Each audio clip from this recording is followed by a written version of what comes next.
चलता है। कहते हैं इस जंगल में जो भी गया वो कभी वापस नहीं आया, लेकिन हमारे हीरो राइस्टार को डरना नहीं आता था। राइस्टार का जिगरी दोस्त ज्ञान भाई पिछले हफ्ते इसी जंगल में शिकार करने आया था, लेकिन फिर वो गायब हो गया। पुलिस ने हाथ खड़े कर दिए थे, गांव वाले डर के मारे कांपते थे। तब राइस्टार ने कसम खाई कि चाहे जमीन फट जाए या आसमान टूट पड़े, वो अपने दोस्त को वापस लाकर रहेगा। राइस्टार अपनी जीप लेकर काले वन के अंदर घुसता है। चारों तरफ सन्नाटा था। पेड़ ऐसे लग रहे थे जैसे सूखे हुए हाथ हो जो राइस्टार को पकड़ने के लिए तैयार हो। तभी अचानक धड़ाम, टायर फटने की आवाज। राइस्टार की जीप का टायर फट गया। वो नीचे उतरा। घना अंधेरा था। उसने टॉर्च जलाई, तभी उसे झाड़ियों के पीछे से एक अजीब सी आवाज सुनाई दी। टुन टुन टुन।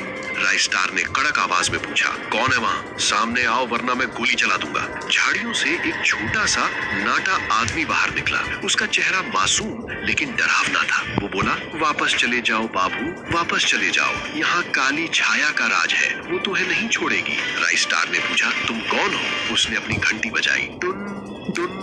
मेरा नाम टुनटुन है। मैं इस जंगल का रखवाला हूँ, लेकिन अब मैं भी कैदी हूँ। बाबू, अगर जान प्यारी है तो भाग जाओ। राइस्टार हंसा। मैं राइस्टार हूँ। मैं तब तक नहीं जाऊंगा जब तक अपने दोस्त ज्ञान को ढूंढ नहीं लेता। बता मुझे वो कहाँ है? टुनटुन की आंखों में डर तैर गया। उसने कांपती उंगली से जंगल के बीचों बीच बनी एक पुरानी हवेली की तरफ इशारा किया। वो वहाँ है, खूनी हवेली में। लेकिन वहाँ जो जाता है वो इंसान बनकर नहीं बल्कि शैतान का खाना बनकर निकलता है। राइस्टार और टुनटुन हवेली की तरफ बढ़े। टुनटुन बार बार अपनी घंटी बजाता जैसे वो किसी चीज को दूर रख रहा हो। राइस्टार ने पूछा, ये घंटी क्यों बजा रहे हो? टुनटुन बोला, बाबू, ये साधारण घंटी नहीं है। जब तक ये बजती रहेगी काली छाया पास नहीं आएगी। जिस पल ये रुकी समझो खेल खत्म। तभी अचानक हवा रुक गई। जंगल बिल्कुल शांत हो गया, इतना शांत कि दिल की धड़कन भी सुनाई दी। टुनटुन रुक गया। उसका चेहरा पीला पड़ गया। बाबू, वो आ गया। राइस्टार ने अपनी गन निकाल ली। कौन? अंधेरे से दो लाल आंखें चमकती हुई दिखाई दी।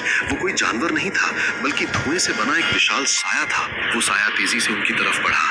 राइस्टार ने फायर किया, धाएं धाएं, लेकिन गोलियां साये के आर पार निकल गईं। साया जोर से हंसा, ऐसी हंसी जिससे खून जम जाए। साये ने राइस्टार को हवा में उठा लिया और दूर पटक दिया। राइस्टार दर्द से करा उठा। वो साया अब टुनटुन की तरफ बढ़ा। टुनटुन ने जोर जोर से घंटी बजाना शुरू किया। घंटी की आवाज से साया तड़पने लगा और पीछे हट गया। राइस्टार समझ गया कि टुनटुन सच बोल रहा था। उसने टुनटुन का हाथ पकड़ा और दोनों हवेली के अंदर भाग गए। और जैसे ही उन्होंने हवेली का भारी दरवाजा बंद किया, बाहर उस साये की चीखें गूंजने लगी। हवेली अंदर से किसी शमशान जैसी थी, मकड़ी के जाले और धूल। लेकिन बीच हॉल में एक अजीब नजारा था। वहां राइस्टार का दोस्त ज्ञान भाई एक कुर्सी पर बंधा हुआ था, लेकिन वो होश में नहीं था।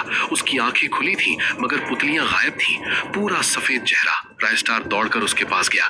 ज्ञान भाई उठ, मैं आ गया हूँ। लेकिन ज्ञान ने कोई जवाब नहीं दिया। तभी टुनटुन बोला, बाबू, इसे छूना मत। इसकी आत्मा को काली छाया ने कैद कर लिया है। ये शरीर बस एक जाल है। राइस्टार गुस्से में टुनटुन का कॉलर पकड़ लेता है। तो बता, इसे ठीक कैसे करूं? तू सब जानता है ना? टुनटुन रोने लगा। सालों पहले मैं और मेरा भाई इस जंगल में रहते थे। हमें एक जादुई किताब मिली थी। मेरे भाई ने लालच में आकर शैतान को बुला लिया। शैतान ने मेरे भाई को खा लिया और खुद काली छाया बन गया। इस श्राप को तोड़ने का सिर्फ एक तरीका है, लेकिन वो बहुत खतरनाक है। राइस्टार ने कहा, मुझे परवाह नहीं, पता क्या करना होगा? टुनटुन ने कहा, हवेली के तहखाने में शैतान का असली दिल रखा है, एक काला पत्थर। अगर उसे तोड़ दिया जाए तो सब ठीक हो जाएगा। लेकिन इससे पहले कि टुनटुन आगे कुछ बोलता, हवेली की लाइट्स जलने बुझने लगी। राइस्टार अब मौत के मुंह में खड़ा था। एक तरफ उसका दोस्त जो जिंदा लाश बन चुका था और दूसरी तरफ वो शैतानी ताकत। क्या राइस्टार उस काले पत्थर को तोड़ पाएगा या फिर वो और टुनटुन भी इस हवेली का हिस्सा बन जाएंगे? दोस्तों, आगे क्या हुआ ये जानने से पहले अगर आप भी राइस्टार के सच्चे फैन हैं और अपने दोस्तों के लिए किसी भी मुसीबत से लड़ सकते हैं तो इस वीडियो को अभी लाइक करें और चैनल को सब्सक्राइब करके बेल आइकॉन दबा दें और कमेंट में लिखें, राइस्टार इज लेजेंड। देखते हैं राइस्टार की आर्मी में कितनी ताकत है। राइस्टार और टुनटुन तहखाने की सीढ़ियां उतरने लगे। नीचे बदबू और अंधेरा था। टुनटुन आगे चल रहा था घंटी बजाते हुए। अचानक टन, घंटी टुनटुन के हाथ से छूटकर नीचे गिर गई और लुढ़कते हुए अंधेरे में खो गई। सन्नाटा छा गया। टुनटुन की सांसें अटक गईं। बाबू, घंटी गिर गई। तभी अंधेरे से एक भयानक आवाज आई, स्वागत है राइस्टार। तहखाने की दीवारें हिलने लगी। सामने एक विशालकाय राक्षस खड़ा था। यही था वो शैतान। राक्षस ने अपना हाथ बढ़ाया और टुनटुन को पकड़ लिया। टुनटुन हवा में झूलने लगा। बाबू मुझे बचाओ, पत्थर को तोड़ो। राइस्टार ने अपनी M1887 निकाली और दौड़ पड़ा। राक्षस ने टुनटुन को दीवार पर दे मारा। टुनटुन बुरी तरह घायल होकर गिर पड़ा। राइस्टार का खून खौल उठा। उसने जंप लगाई और सीधा राक्षस के सिर पर वार करने की कोशिश की, लेकिन राक्षस ने राइस्टार को एक ही झटके में दूर फेंक दिया। राइस्टार जमीन पर गिरा। उसके सिर से खून बहने लगा। उसकी आंखों के सामने धुंधलापन छा गया। राक्षस हंसते हुए बोला, तेरा दोस्त भी गया और अब तू भी जाएगा। इस जंगल से आज तक कोई जिंदा नहीं गया। राइस्टार ने अपनी धुंधली आंखों से देखा कि राक्षस अब टुनटुन को मारने के लिए पैर उठा रहा है। टुनटुन बेबस पड़ा था। तभी राइस्टार को ज्ञान भाई के साथ बिताए पल याद आए। उसने सोचा, नहीं, मैं हार नहीं मान सकता। राइस्टार पूरी ताकत लगाकर खड़ा हुआ। उसने अपनी जेब से एक ग्रेनेड निकाला। ए लकड़ी के ढेर, इधर देख। राक्षस पलटा। राइस्टार ने ग्रेनेड की पिन खींची और पूरी ताकत से उस काले पत्थर की तरफ फेंका जो राक्षस के सीने में था। राक्षस हंसा। खिलौनों से मुझे मारेगा? उसने ग्रेनेड पकड़ने के लिए हाथ बढ़ाया, लेकिन राइस्टार ने ग्रेनेड नहीं फेंका था। वो तो बस एक धोखा था। राइस्टार खुद दौड़ता हुआ आया। उसके हाथ में ग्रेनेड नहीं बल्कि एक लोहे की नुकीली रॉड थी। जब तक राक्षस समझ पाता, राइस्टार ने छलांग लगाई और वो रॉड सीधे उस काले पत्थर यानी दिल में घोंप दी। राक्षस की दर्दनाक चीख से पूरा जंगल हिल गया। काला पत्थर टूटकर बिखर गया। राक्षस का शरीर आग की लपटों में घिर गया। तूने ये क्या किया राइस्टार? तू भी मेरे साथ मरेगा। राक्षस ने मरते मरते पूरा तहखाना गिराना शुरू कर दिया। पत्थर गिरने लगे। राइस्टार ने घायल टुनटुन को कंधे पर उठाया और बाहर की तरफ भागा। पीछे सब कुछ तबाह हो रहा था। धूल, आग और चीखें। राइस्टार ने अपनी पूरी जान लगा दी और जैसे ही वो तहखाने के दरवाजे से बाहर कूदा, धड़ाम, पूरा तहखाना धंस गया। अगली सुबह सूरज की किरणें काले वन पर पड़ी। अब वहाँ कोई डरावना साया नहीं था। हवेली शांत थी। राइस्टार की आंख खुली। वो जमीन पर लेटा था। पास में टुनटुन बैठा मुस्कुरा रहा था और दूसरी तरफ ज्ञान भाई सिर पकड़कर उठ रहे थे। अरे भाई, सिर बहुत दर्द हो रहा है। हम कहाँ हैं?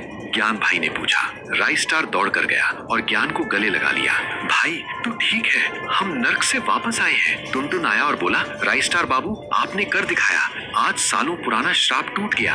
मैं और ये जंगल अब आजाद है। राइस्टार ने टुनटुन के सिर पर हाथ रखा। तुम बहुत बहादुर हो टुनटुन। अगर तुम नहीं होते तो मैं यहाँ तक नहीं पहुँच पाता। तीनों ने जीप ठीक की। अब जाने का वक्त था। टुनटुन ने उन्हें हाथ हिलाकर विदा किया। राइस्टार और ज्ञान भाई खुशी खुशी शहर की तरफ निकल पड़े। लेकिन कहानी अभी खत्म नहीं हुई थी।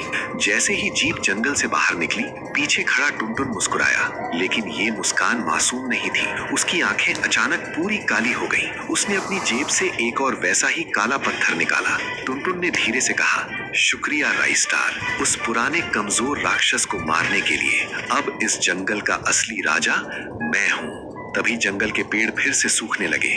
आसमान में काले बादल छा गए और हवा में गूंजी वही आवाज, टुन टुन टुन।